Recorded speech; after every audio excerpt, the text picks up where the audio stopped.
திரு சீமான் அவர்களோ, ஸ்டாலின் அவர்களோ, எடப்பாடி, எல்லா கட்சி தலைவர்களும் நயினார் நாகேந்திரன், அண்ணாமலை போன்றவர்கள் எல்லாருமே பேசுறாங்க. ஆமா, மேடையில பேசுறாங்க, மேடை போட்டு பேசுறாங்க, எல்லாமே நடக்குது.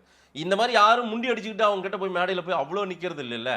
தனியா அவங்க கீழ இறங்கி வரும்போது இந்த நிகழ்வுகள் ஏதேனும் அங்கு ஒன்று, இங்கு ஒன்றுமா நடக்குது. ரைட்டுங்களா? இல்ல இப்ப நானு உதாரணத்துக்கு நான் திராவிட முன்னேற்ற கழகத்தையே சொல்றேன். அவங்க வந்து 75 ஆண்டு காலம் முடிஞ்ச கட்சி. இன்னைக்கு அந்த கட்சியினுடைய மாநாட்டுல பிரியாணிக்கு அடிச்சுக்கிட்டதெல்லாம் நம்ம பார்த்தோமா இல்லையா? எத்தனை பொது வழிகளில் வந்திருக்கு. சரி. அப்ப 75 ஆண்டு காலம் ஆன அந்த கட்சியிலேயே ஒன்றும் அரசியல் மயப்படுத்தப்படலையே. சாதாரண பிரியாணிக்கு போய் அங்கே அடிச்சுக்கிறாங்களே. இவங்க நாச்சுக்கு வந்து இங்கே அந்த தொண்டர்கள் அவருடைய ஆதர்ச புருஷனா இன்னைக்கு வரைக்கும் ஸ்க்ரீனில் பார்த்த விஜய் தான், நம்ம ஸ்க்ரீனில் பார்த்து விசில் அடித்தோம், கை தட்டினோம், நம்ம எவ்வளவோ கொண்டாடணும். அந்த மாதிரி விஜய் கிட்ட போய் அந்த விஜயை தொற்ற முடியாதா? நம்ம வந்து கொடுக்குற துண்டா அவர் தோளில் போட்டுற மாட்டாரா? இந்த மாதிரி ஒரு அபிலாஷைகள் இருக்கக்கூடிய ஆட்கள் இருக்கத்தானே செய்வாங்க.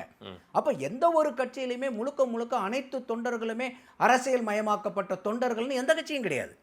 ஒரு தலைவன் பிடிச்சிருந்து வரலாம், இல்லை வந்து சொந்தக்காரன் அந்த கட்சியில் இருக்கான்னு அந்த கட்சிக்கு வரலாம்.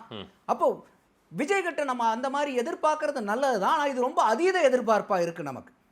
பிப்ரவரி 2024 ஆரம்பிச்சு, நான் தான் சொல்றேன், 75 ஆண்டு கால கட்சியிலேயே இது இல்லைங்கும் போது இன்னைக்கும் வந்து இப்போ மாநாடு முடிஞ்சவொடனே சேரை தூக்கிட்டு போயிடுறாங்க.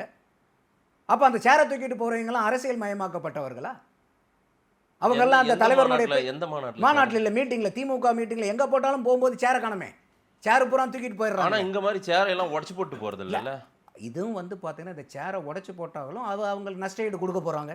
வாடகைக்கு எடுக்கக்கூடிய சார், இது தொடர்ச்சியாவே நடக்குது சார். மொத்த சேரையும் உடைச்சு போட்டு போறது, மொத்த கம்பிகளையும் உடைச்சு போட்டு போறது, கடைசியா நாம அதுக்கப்புறம் நம்ம செலவு பண்ணி இங்க சிவானந்த சாலையில் அதை வந்து நிறுவனது, இந்த மாதிரி வேலையெல்லாம் நடக்குதுல்ல. இதை ஏன் விஜய் அவர்கள் சொன்னால் மாநாட்டுக்கு வரோம், ஒழுக்கமா இருக்கணும், நாம வந்து நம்முடைய ஒழுக்கத்தை இந்த ஊரே பார்க்க போகுது, உலகமே பார்க்க போகுதுன்னு ஒரு அறிக்கையை கொடுத்து அதை ஏன் அவரால் முறைப்படுத்த முடியலன்னு நான் கேட்கிறேன். இல்லை, அவர் தொடர்ந்து செஞ்சுக்கிட்டு தான் இருக்காரு.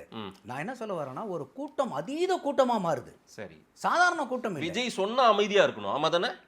உட்காருன்னா உட்காரணும். எந்த கட்சி மாநாட்டிலாவது அது நடந்து நீங்க பார்த்துருக்கீங்களா? இப்போ ஒன்றும் இல்லை, திருமாவளவன் அண்ணன் மீட்டிங் போடும்போது பூரா அவர் மீட்டிங் பேச ஆரம்பிச்சிருந்து முடிக்கிற வரைக்கும் அங்கே யாராவது உட்காரு, அங்கே யாராவது உட்காரு, இறங்கு இதே தான் சொல்லிட்டு இருப்பார். அப்போ எல்லா கட்சியிலையும் வந்து பார்த்தீங்கன்னா ஒரு அதீதமான தொண்டர்கள் இருக்க தான் செய்வாங்க. சரி, அவங்க வந்து அவங்க வந்து அந்த தலைவர்களுக்கு வந்து களங்கம் ஏற்படுத்தணுங்கிறது அவங்களுடைய நோக்கம் இல்லை. அந்த அன்பை வெளிப்படுத்துறது ஒவ்வொருத்தருக்கும் ஒவ்வொரு விதம் இருக்கும்.